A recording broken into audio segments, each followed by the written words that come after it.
Changing the Sales Game on webtalkradio.com. I'm your host, Connie Whitman. Thanks for joining us this week. So as you listen to the show, listen, I get it. Changing our sales game, changing our skills to be better at and fill in the blank. I get it. It could be truly difficult and challenging. So here's the deal. In the show notes, I will put my communication style assessment. No matter where you are in business, you need to communicate effectively. So you will get 2 reports after taking the assessment. First one is your natural superpowers and how you communicate and how your messages land. Kind of important. The flip side, your lowest score is typically a blind spot in how you're communicating. So whenever you're communicating with someone 180 degrees different than you, sometimes your message might not land as you anticipate. So I think my communication style assessment is a beautiful tool for you to try and see how it works for you. Again, that will be in the show notes for you to have easy access.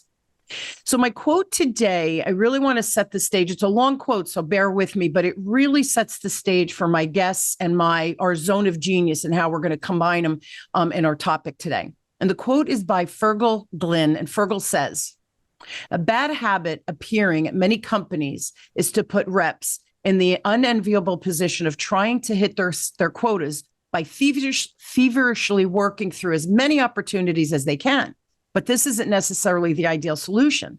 Data-driven sales teams are finding that it's usually more effective to spend more time on qualification earlier in the sales process in an effort to only deliver the best opportunities to highly paid account executives."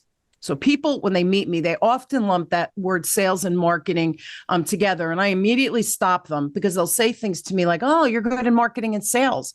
So I have to correct them because, yeah, I'm good at sales and I'm good at teaching how to improve a sales process, improve client and prospect conversations, and ultimately how to close more sales and raise your closing ratio.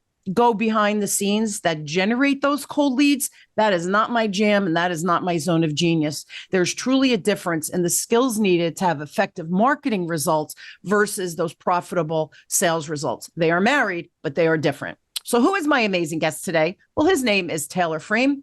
I hope I said that right. Taylor is a current Chief Revenue Officer at Best Practice Media, a growth firm focused on e-commerce and digital products.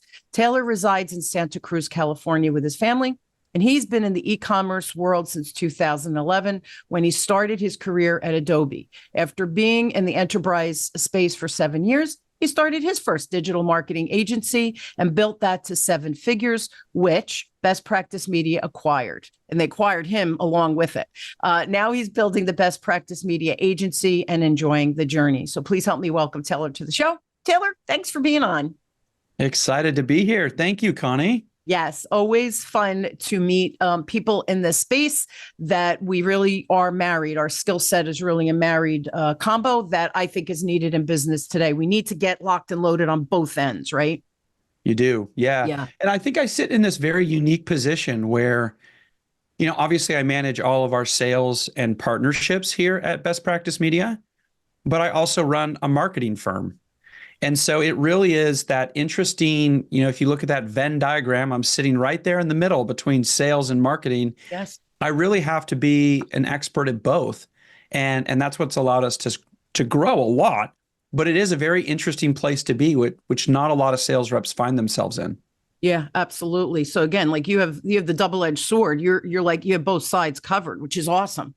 It's not like I'm not. People say to me, "Oh, well, like marketing copy." I'm like, I hire people. Are you freaking kidding me? That's not, I could talk. Don't ask me to write, right? Although I have to say a lot of the AI resources now are good springboards to help me get focused on what I want to say. So again, we have to embrace all of this AI because it makes us better, but we still have to have our voice in there. We can't just let ChatGPT or these other foundational systems do it for us, because I think we lose the essence of us and really the messaging that we want our clients to feel versus this very generic kind of vibe, right?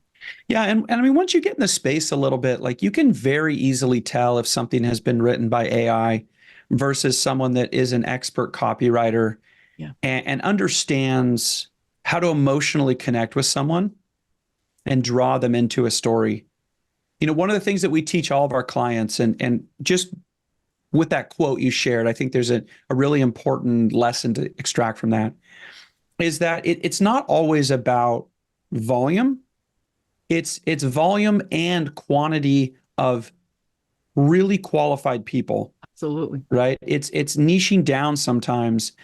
And to create that, we have a tool. It's called, well, the strategy is called creating friction in the funnel, where we're trying to disqualify as many people before they actually come to that final stage where they're either registering for an event or speaking to a sales rep or going to receive a demo.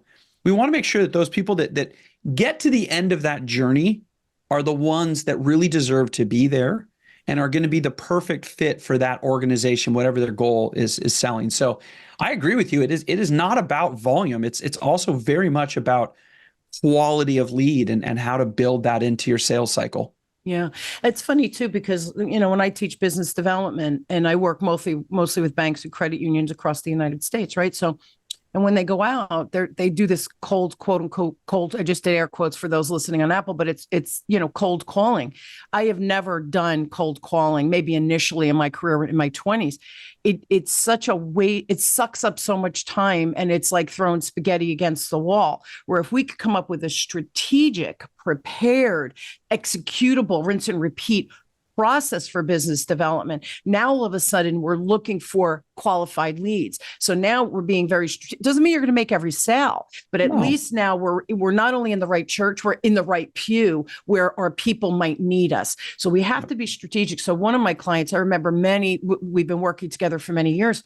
And he always says to me when we talk about business development, has to be quality over quantity. I don't want to say 25 business development calls a week and they go, okay, and it's crap. You get crap on the back end. Whereas if you do 10 really good, solid, qualified, executionable meetings, you're going to end up with so much more result. By the way, with a lot less effort, a lot less stress, and a lot less angst. So it's the same thing. You kind of do it on the preempt, right? Before we get to that executional strategic business development, you're getting me in front of the right people. And that makes such a difference. Everybody has their role to play. The more efficient we can get locked and loaded together, the better the results, again, with ease and grace, which just makes life easier overall. Yeah, I completely agree with you. I mean, one of the things to think about, like when you're building out marketing funnels or sales funnels, is the first question you have to answer is, why is my product or service going to solve a key problem that this person is facing? Yeah. Have you ever been to a dinner party where somebody you're sitting next to just talks about themselves the whole night? Like, yes. After about 10 minutes, you're like, how can I get out of here? Yeah. Right. And it's funny, as humans, we deeply understand that. But sometimes when we put on our brand hat, being like, I'm, Mr. Credit Union, or I'm Mr. Sales Tools, like we do the same thing. We just talk about us all day long.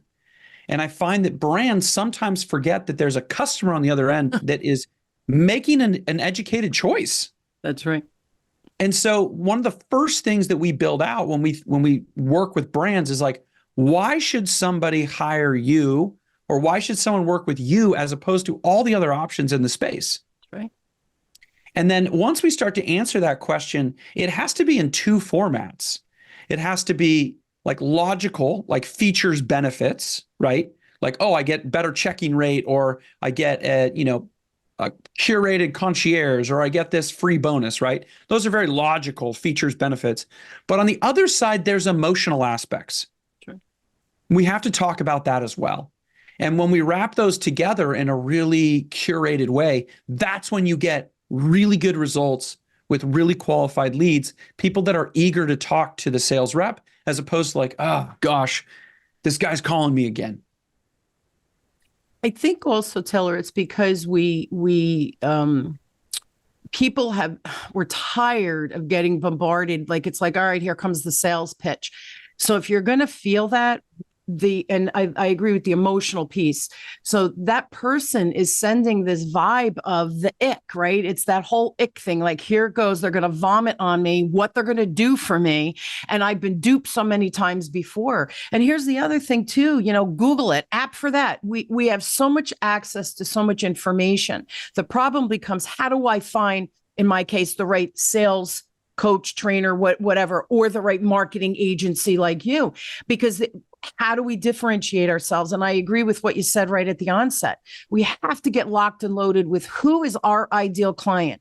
So, like, I don't work with the Bank of Americas and I don't want to work with them. They have their own internal thing, their cultures do not line up with my values. I would never go and work, come in as a consultant for them. It's just such a mismatch. I'm more in the community bank and those credit union where they're part of the community. They're giving back. They're heart-centered. That's who I want to work with. Very targeted in my strategy. But I think that's the thing. I know when I meet people, I go, well, who do you want to meet? They go, everybody. I can help everybody with their money. Okay. But what part do you want to be on, the high part? Do you want to be with checking account? Like, what are you looking to achieve? And I think that's your zone of genius, to create and curate the marketing material to get people engaged, to say, ooh, I'm interested in this bank, or I'm interested in this marketing agency. And we have to set up the client for success, as well as the organization, the sales rep, whoever it might be, right? Yeah. Oh, no, you hit the nail right on the head. We actually do a lot of building out marketing funnels for credit unions and financial organizations. And my first question is always like, okay, so what makes you guys different? Why should I invest or deposit my money at your union? And a lot of them are like, oh, well, our service is number one. Yeah. I'm like, oh, well, I mean, every credit union says that. Like, every bank says that. That's so right. Let's go a layer deeper. Like, what really sets you guys apart? And then we start to get into the weeds. And what it usually comes into is that the credit union and the people that work there deeply understand the challenges in the community. So we spoke with this one credit union that covers Wyoming. And Wyoming is a very, sparsely populated, rural type zone. A lot of people are either in farming, agriculture, or ranching. Sure. They have very distinct challenges in those fields. And this credit union deeply understood those. So we were able to build a marketing campaign that connected with that rancher, with that farmer, and used words that engaged with them. Like, oh, these people actually see what I'm going through, on a yearly basis, because both of those businesses are extremely cyclical. Absolutely. So you have huge swings in debt and then huge swings in revenue. Yeah. And when we looked at all the other targeting that was happening in this zone, and the big banks did not get this at all, right? So we helped this little player create campaigns that immediately attracted new deposits, new customers, new engagement, because we were speaking directly to them. Absolutely. Right? So you're exactly right. You've got to get really focused on, who are you talking to? How can I truly help them? And then what are the logistics of building in that funnel that gets that farmer or that rancher to be like, yeah, I want to talk to you guys. Like, I have challenges financially that I need support on, and I see that you guys get me. Let's have a conversation. Yeah. People want to be seen and heard and respected, Taylor. And I think when we do this generic, I can help everybody, it helps nobody. So we really do have to get focused. I want to go back, the analytics, right? That getting very focused, and we need data. I do think data is important, right? So can you discuss the role of those data analytics in creating a marketing strategy for whoever, farmers, whatever it might be? Yeah. I mean, let's take credit unions, for example, just because we're kind of talking about that space right now. So one of the first things we'll do is we first identify, what is the offer? What is the thing that we're trying to sell? That we're trying to get into people's hands. So in this case, it was like a complete, comprehensive financial support. So ability to get loans, ability to do checking and savings, ability to get lines of credit, things like that, right? It was kind of this whole comprehensive package. So that's the first thing we figured out, is the offer. The second thing was you say, all right, who are you already serving that is buying this thing? That's right. Yeah. And we start to look at that data, and we found very quickly it was these people in this demographic. They are farmers, ranchers, agriculture, working in that zone. I'm like, okay, so these are kind of your top customers that you want to serve. And they're like, yes. We're like, all right. So the first thing that we did is we identified, who are these people? What do they look like? So ages, demographic, geography, information about their, other likes. I mean, this is a very broad brushstroke, but like if you're a farmer or a rancher, there's a good chance you might like trucks, right? So that's something, an interest that you're interested in. You also, might really enjoy hunting or fishing, or some outdoors. So what we can do is we can start to build a profile around who is this ideal customer, and it's called an avatar, right? So then we build this avatar, and then we can go to platforms like Google or Facebook or TikTok or Pinterest, and we can say, hey, we've got this avatar. It's a farmer that drives a truck that enjoys fishing. And then here's some other things that they might be interested in. We'll check those off, and we'll actually build what's called an audience. Okay.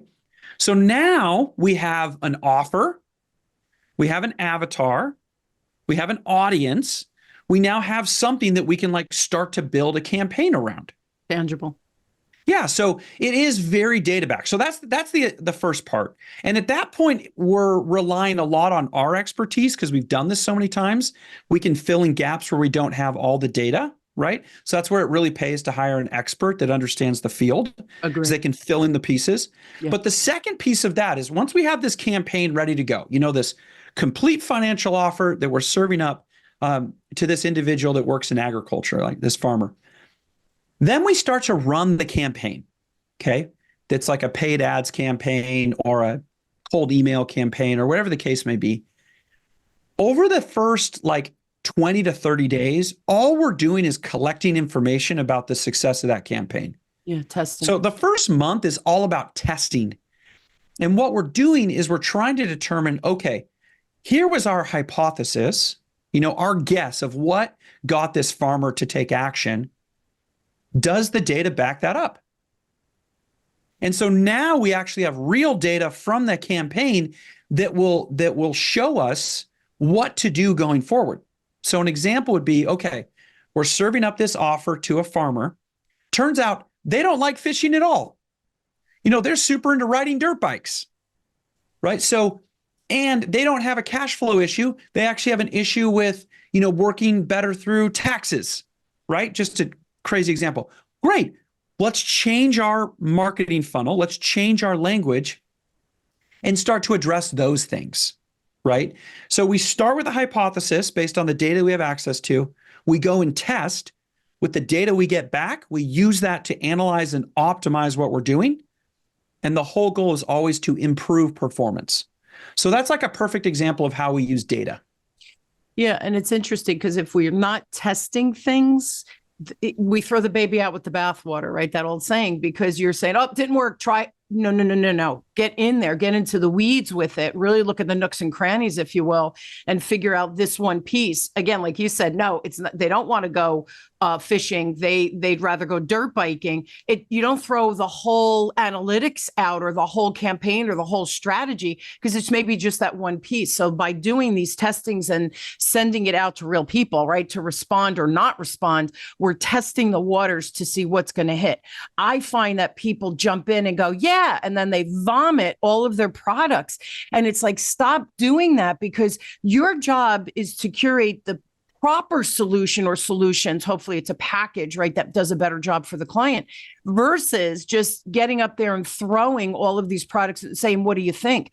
There's no clarity. There's no clarity in your marketing. There's no clarity in your conversation. And without clarity, people don't know. They're like, you're confusing me. I'm not going to do anything, instead of even trying to move forward. So the analytics, people are like, oh, I'm not good with numbers. I'm not. So then hire somebody, right? Like you have to look at the analytics, because numbers don't lie. You can manipulate them, but they don't lie. If you look at them from a raw data perspective, you could start to see where the glitch is or where you're misstepping, right? Yeah. We call those holes in the funnel. Holes in the funnel. I like it. I Yeah. call it the Swiss cheese. It's holes in the Swiss cheese. Yeah, people are slipping through, and that data will tell you very compelling stories. So for example, as a marketing agency, we don't control the whole sales cycle. We're getting people up to the point that they're then talking to a sales rep or a consultant or whatever. At that point, our job is mostly done. One of the fun things that people like to do is they'll like to blame their agency. They're like, oh, I didn't get enough good leads. And that's where we have to be experts at data and saying, well, listen, we actually did these things. We drove this many qualified leads for you. They had this level of interest. Like they took these actions to show intent. Like we're actually noticing that this potentially could be a sales closing issue. That's right. Right. And so as a marketer, we have to be able to show the value that we bring to the table, but then also work in conjunction with the sales team, because there is, having worked in enterprise for many years, there's always tension between the marketing team and the sales team. And the marketing team is saying the sales isn't closing, and the sales team is saying marketing's not driving qualified leads. Yeah. This is like just standard marketing versus sales 101. 100%. And one of the ways that we help bridge that is educating the sales team on, hey, here's the funnel that we're building and why we're building it. And when these people come into you, these are the touch points and interactions they've had. And then the sales team can say, oh, like actually they're pretty qualified. They've gone through 4 or 5 different steps before they even get to me.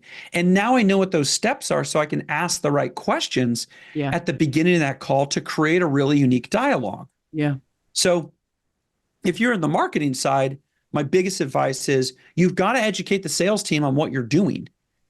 And then if you're on the sales side, you need to, like, one, understand the funnel that's been happening for marketing, but 2, you also need to educate marketing on what you need to properly close a sale. Right. That's right. Right. So there has to be communication back and forth, both from a idea and concepts perspective, but also from a data and analytics perspective.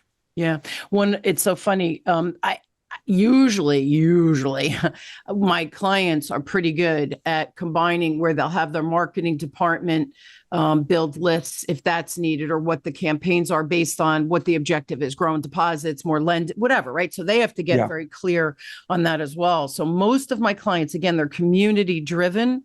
So they're a little bit smaller than the Bank of America PNCs. So thank goodness they have internal dialogue. And I'll tell you, the CEOs that do the best job and we get the best results, and the return on the investment is exponential with what they're spending for me, marketing, whatever, is when marketing and the sales teams are communicating, so that marketing is truly going in and supporting whatever the objective is. So if I'm trying to grow deposits and that's my goals, based me, I'm the salesperson and that's my goals, and marketing is only doing lending, it's not helping me. It's not helping my cause. So it makes the business development harder. It makes my products, if my products aren't developed properly to help me achieve those goals, like everybody has to communicate with everybody. And especially in the corporate environment, we have silos, and it's so dangerous when we have these silos. Yes, you have to execute at your full potential, in accounting or whatever it might be behind the scenes, but we also have to make sure that we have everybody communicating with who needs to be communicated with,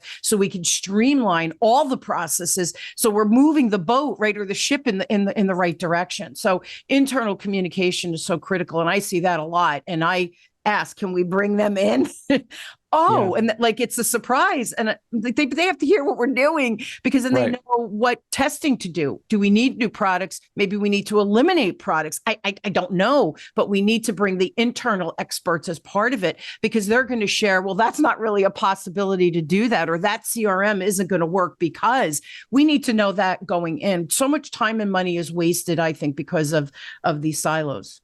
Yeah. Yeah, I agree with you. See it too. Yeah. Yeah, we see it all the time. I mean, and one of I think the key values that we bring to, like, let's say a credit union or a financial organization, is we bring in cutting edge technology and strategy. Yeah. That a lot of this stuff is not being utilized in this space. So, for example, like a lot of credit unions will still do like TV ads. Well, if you looked at the efficiency, like let's say we have $100 to deploy, a TV ad is going to deliver at like 10%. Where if we took that same $100, could we put it to work somewhere else that would get us better results? And you're like, well, we could do a Facebook campaign that's probably going to perform at like a 50 to 60%, more efficient. Yeah. And so it's like, by getting educated on the marketing side, what we found across most credit unions is that they're running really outdated strategies. And they're investing money because they don't have massive budgets, but they're investing money in really low performing sectors. They're using things like TV or very traditional advertising in newspapers, magazines. One of the principles that I teach everybody is I say, walk around and look where people are focusing. Like, go to your local coffee shop, go to the store, just put away your phone for a sec and just watch. And you will notice that everybody has their face buried in their phone pretty much 24/7. And if you glance over someone's shoulder, 9 times out of 10, they're on some sort of social media. That's where they're spending 80% of their day. So when you think about getting in front of somebody, you have to be where they're looking. Absolutely. So like, let's say we have $100. We're either going to run a campaign on the side of a bus or we're going to do a Facebook ad. Go walk down your street where buses run and look to see if anyone's even looking at the bus. In fact, people are so blind, they're almost stepping in front of the bus and getting hit by it. It's true. And so it's like, we have to, a lot of these firms that we're interacting with, we're building out funnels that work in the e-com side because that's cutting edge. You've got to be really sharp there. We're bringing those lessons and we're bringing them into credit unions, financial institutions that really honestly are a little bit behind the times. Yes. And we're helping them maximize their efficiency where they can take their same amount of spend and get a 20, 30% lift on quality of leads, deposits, growth. It's insane. And so by embracing some of these new changes and letting go of some of the stuff that's been in the space for a long time, you can have huge gains in your results. Yeah. And what's funny is the little tweaks add up to big results because, and I say this to my clients, 80% of the time you're doing things correctly. It's that 20% where we have opportunity to make real magic. So if we can reiterate, refine in that 20%, the growth becomes exponential, the revenue becomes exponential, right? But we have to know what we're doing in the first place. Do you see, listen, right, Teller, the AI is just out of control, right? You have ChatGPT, Claude, there's a whole bunch of them out there. What strategies do you find are working well with all of this digital hype and change and speed? I mean, the speed is crazy. Are you seeing certain strategies working now? Because we're well past the whole COVID thing, right? Yeah. So, artificial intelligence is just like anything, it's a tool, right? Kind of going back to our farmer example, like when mechanized tractors came out, everyone was stressed. But we still need farmers. We still need people that understand how to use the tools just more efficiently. Right. And so artificial intelligence is another tool in our arsenal, but you still need smart people that understand how to use these tools. That's right. And so that's exactly what we build here. Like, we use a lot of artificial intelligence to help inform our decisions and make better campaigns and build funnels that are more efficient, but we still have to know how to use the tool. Like, if you're just plugging stuff in and then randomly placing it on a page, you're not going to get any results. You have to understand the principles of marketing, the principles of sales. How do you get people to make a decision? That's right. That is the backbone. And if you don't have those core skills, I don't care what artificial intelligence tool you have, it's not going to drive the results and you're going to be really disappointed. Yeah. You still need those core principles. Yeah, it's funny because when ChatGPT was talking to a colleague who, again, like me, we've been doing this for decades, and we're saying somebody we had viewed, watched, whatever, and I thought, wow, it's like so bad. Like, I felt bad, right? Because it was really bad. So we were talking about, they probably use ChatGPT. Here's the danger, right? ChatGPT, if you're just starting out, I think foundationally it could teach you, right, and help you up your game maybe a little bit faster because you could get some pretty good answers, right? Generic, but some good answers foundationally. But if you're an expert, you're like way up high and you start using Chat GPT, it almost dilutes your message. It dilutes your expertise and pulls you down to that generic realm. So I think I agree. The AI tools, all of the automate, it's a beautiful thing. We have to make sure we know how to use it efficiently within the realm of whatever business that we're trying to build. Yeah. Agree. Yeah, agree. I think one thing to think about is customers' expectations around communication has changed a lot. Yes. So we expect to be taken care of a lot faster and at a much higher level of curation than ever before. In another term, we're all princesses, right? We need to be carefully dealt with, when we're working with brands. So AI, a great use of AI is to have that be the first touch in customer service, right? So there's ways that you can use these tools that maximize your efficiency. Yes. Without diluting the human to human touch that you need, right? So there's a lot of cool ways you can put these, but once again, you have to have a strategy. You have to have some experience. You can't just stand these things up and hope that they're going to work and the robot's got it. It just doesn't work like that. So that's one thing that we help brands, we guide them on. Yeah. How do you use AI in your sales cycle? Where does it need to sit inside that sales or marketing funnel? What's the proper place for this to be deployed? And how does that make the customer journey better? Absolutely. As opposed to more inhuman, which you do not want the inhuman. You want the personal curated touch. Yeah, it is funny. I don't know if you're here. I hear, they're going to, AI, it's going to take our jobs away. And my answer is always yes. The lower end jobs where the AI can replace and it just becomes more efficient than the human, it's going to happen. Okay.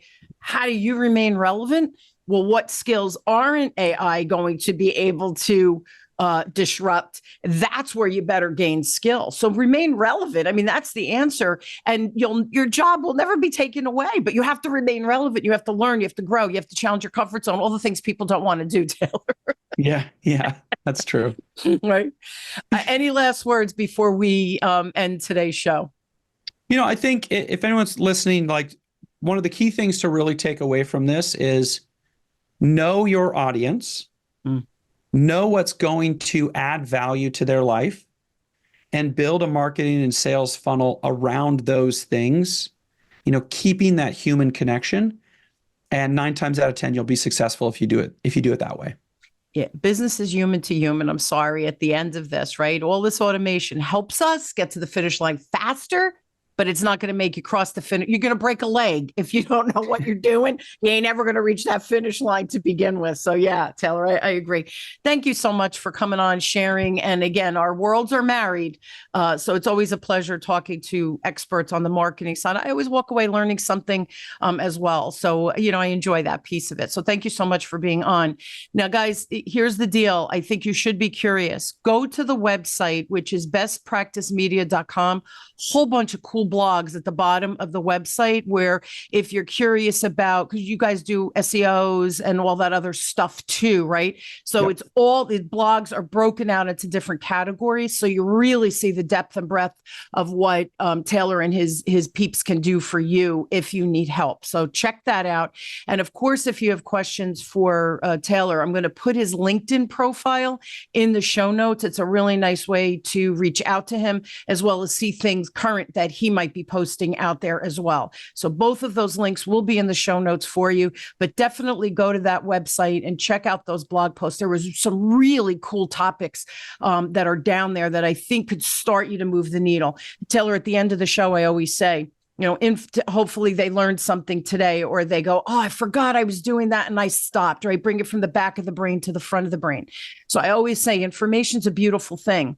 If we do nothing with it, it's just information in our brain. As soon as we start to execute, put it into practice, do something differently, one little step, we have magic that happens right on the back end. So for me today, looking at your website, those blogs were brilliant. And again, you can go in specific to what you're looking for. You really have it organized so well. A lot of times you have, I go to websites, they have blog posts. It's random. Yours were very strategically organized. So no matter what the topic, I think it will help people. So there's your Awesome. call to action, guys. At least go to the website, and then, easy peasy, please connect with Taylor on LinkedIn. We can't make this any easier for you. And of course, those links will be in the show notes. Taylor, thank you again, truly, for being on and sharing some just great ideas to think about, to find out where people are kind of missing the step, right? I love it. Thank you, Connie. It's been a pleasure. Yeah, same. And I hope you will join me weekly as we question, build, and discover together, no matter where you are on changing your sales game. My guests and I, we've got you. We've got your back. We've got ideas. We've got solutions. We've got tools. We've got resources. You just have to mind them, right? It's there for the taking. Please do something differently. And I really do promise you, your sales game will amp up exponentially with ease. Thank you for joining me. You've been listening to Changing the Sales Game. Me, your host, Connie Whitman, on webtalkradio.com. I wish you an inspired week. And I truly am inspired with I see the numbers going up, guys, on the back end. Yay. So my downloads grow. That makes my heart sing. And I truly appreciate you being on this journey of changing your sales game with me. I will see you next week. I love you all. Have a great one. Until next time. Thanks, guys. Thanks, Taylor.